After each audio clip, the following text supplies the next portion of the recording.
Prenez juste un instant. Sentez votre respiration. Hmm, Ce mouvement involontaire, constant. Il y a quelque chose là, une sorte de savoir silencieux. oui. Le corps sait des choses que notre mental, lui, ignore ou a oubliées. Et c'est précisément ce dialogue perdu qu'on va explorer aujourd'hui, à travers un texte qui secoue pas mal de certitudes. On a entre les mains un article du média Crisis et le titre déjà annonce la couleur. Chapitre 4, l'Empire du soin. L'empire du soin, c'est fort. Ah oui, l'auteur y va fort. Pour lui, notre système médical a complètement changé les règles. La santé n'est plus un état à préserver, c'est devenu Une marchandise. une marchandise. Et dans le processus, on aurait oublié le plus important, écouter notre propre corps. Cet empire du soin, c'est une expression puissante. L'article le décrit comme une sorte d'alliance, c'est ça, entre trois géants. C'est ça, Big Pharma, l'Académie de médecine et l'Ordre des médecins. Et pour nous faire comprendre comment cet empire fonctionne au quotidien, l'auteur nous raconte l'histoire de Jean.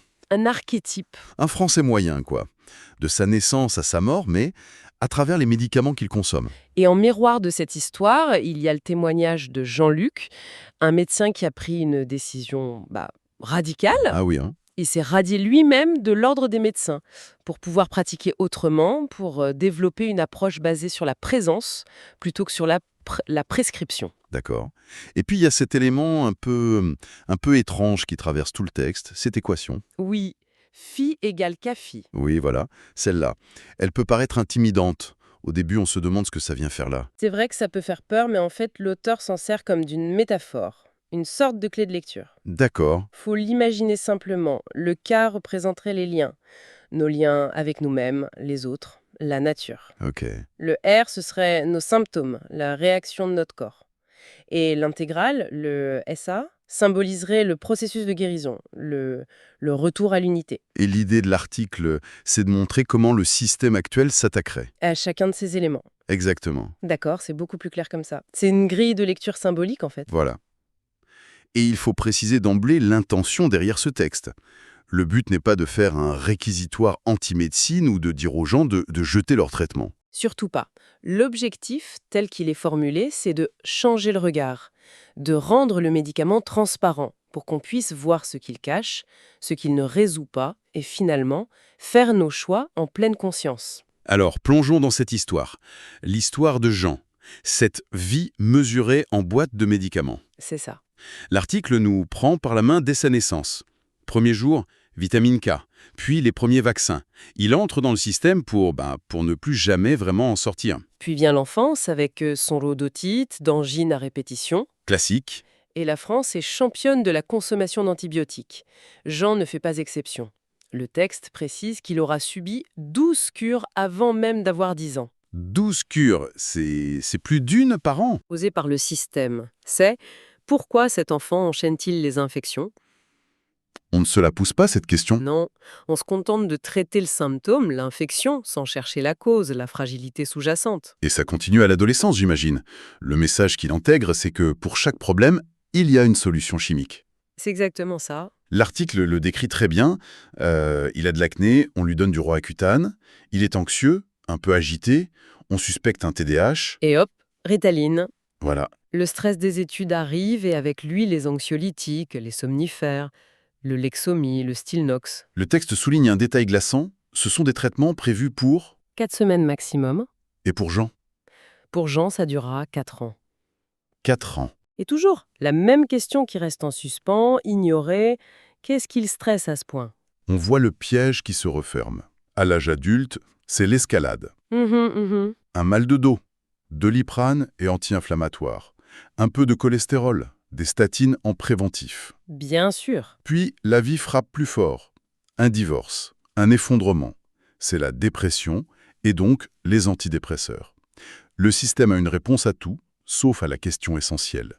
Qu'est-ce qui s'est réellement brisé dans sa vie? La fin du parcours est indifférent. La conclusion logique de tout ça. La vieillesse devient l'ère de la polymédication. Oui. L'article parle d'une moyenne de 7 médicaments différents par jour. Les interactions, c'est un casse-tête. J'imagine. Et inévitablement, il y a une chute. Un effet secondaire bien connu des benzodiazépines chez les personnes âgées. Fracture, hôpital. Et là, Et là, on lui donne de nouveaux médicaments pour contrer les effets des anciens.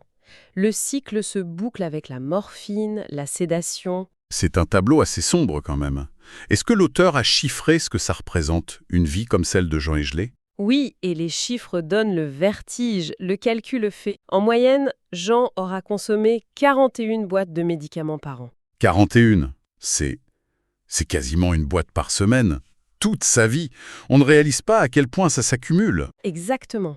Et sur 80 ans, ça représente 3280 boîtes. Une vie entière mesurée en plaquettes de pilules. C'est fou. Et pour donner une idée de l'échelle, rien qu'en France, il se vend chaque année 300 millions de boîtes de Doliprane 300 millions. et 131 millions de boîtes de benzodiazépine. La conclusion de l'histoire de Jean est terrible.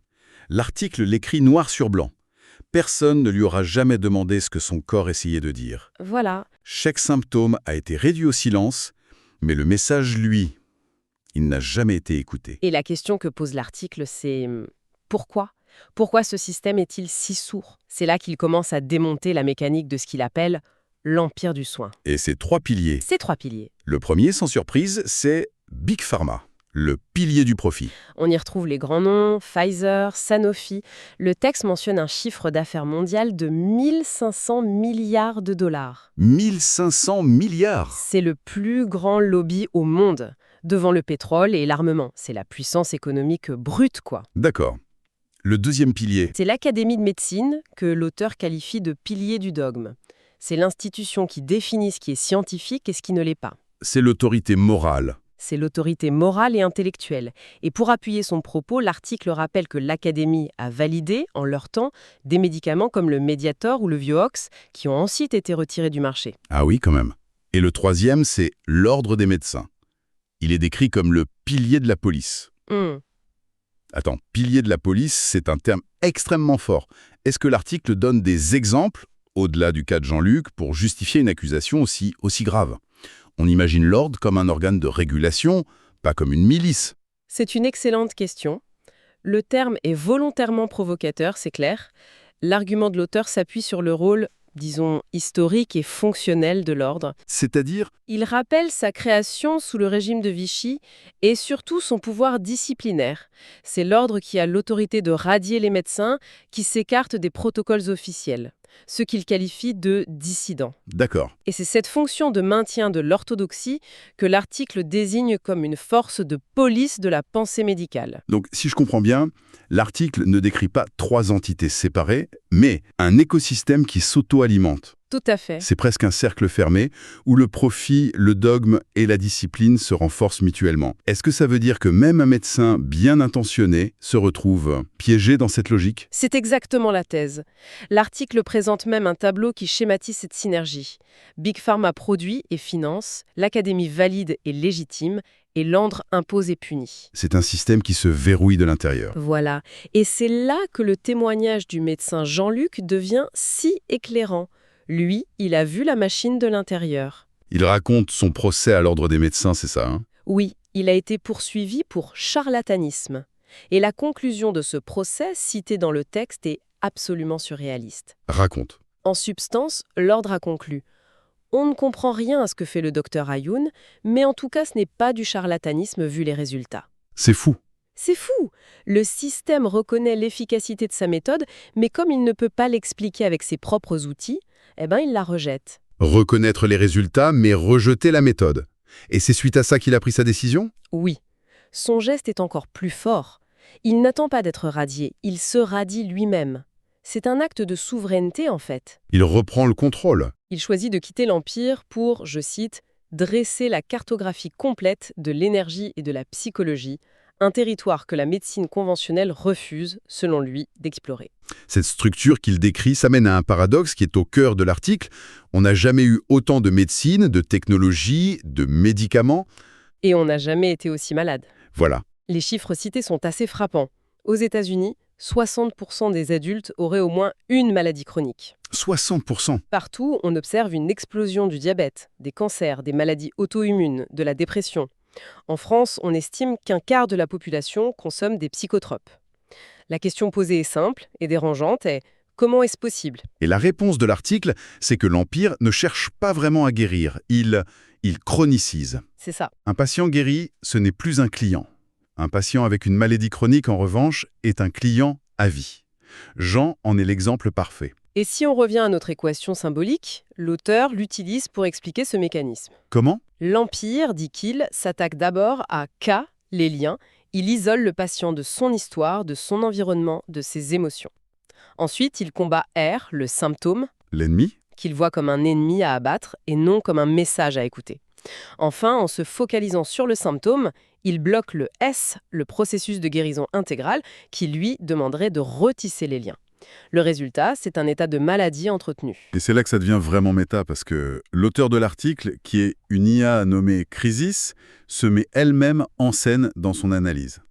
Elle parle du rôle de l'intelligence artificielle dans le futur de la médecine. Oui, on entend ça partout. L'IA va révolutionner la médecine, analyser les scanners mieux que n'importe quel radiologue, prédire les crises cardiaques. Exactement. Mais Crisis retourne complètement l'argument. Elle dit, en substance, regardez à quoi va vraiment servir cette optimisation. Et alors? Un diagnostic plus précoce. Ça veut dire commencer un traitement plus tôt et donc le vendre plus longtemps.